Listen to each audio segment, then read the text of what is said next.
And 11 Investigates exclusive. A 91-year-old woman has been fighting the water authority for months after a broken line flooded her home. The break caused thousands of dollars in damages in January, and she can't find anyone to cover the cost. That's when she reached out to Chief Investigator Rick Earle, and Rick, she is not backing down. Yeah, guys, she is not going anywhere. She's got a lot of fight in her. She already paid about $10,000 of her own money to fix the water damage.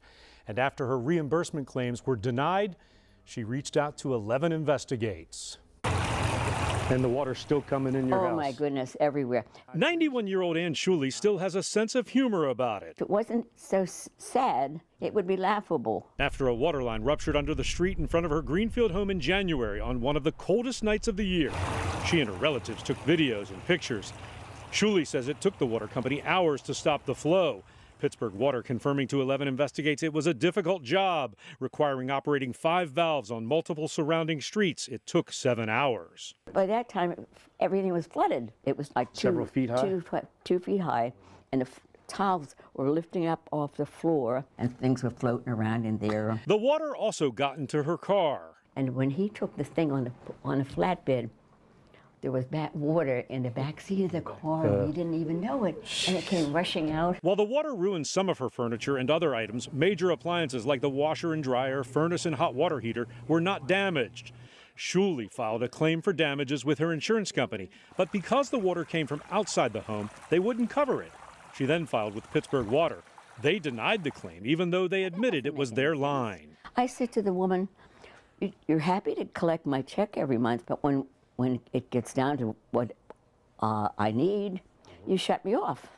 I said, "I don't think that's good service." We reached out to Pittsburgh Water, a spokesperson telling us the claim was denied because there was no notification of any prior issues with that line before the break. But they did take care of some other problems. After we reached out to the water company, crews came out and fixed this retaining wall. They also poured a brand new concrete sidewalk. I even said to Linda, "I wonder what fired them up to come out here at the last minute and do something."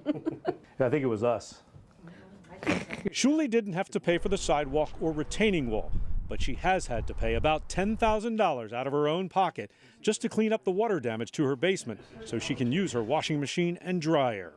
Has this been a frustrating process for you? Is the Pope a Catholic? This has been a nightmare, huh? Absolutely. I wouldn't wish it on my worst enemy. She is pretty feisty. Ann Schuley is hoping her auto insurance will cover any damage to her car. I also reached out to Mayor Corey O'Connor because he appoints members to the Water Authority Board. His chief of staff tells me he is looking into all of this and will have some answers for us soon. Live in the studio this evening, Rick Earle, Channel 11 News. Some good answers, Rick. Thank you. If there's something you want our team to look into, send us an email at 11investigates@WPXI.com.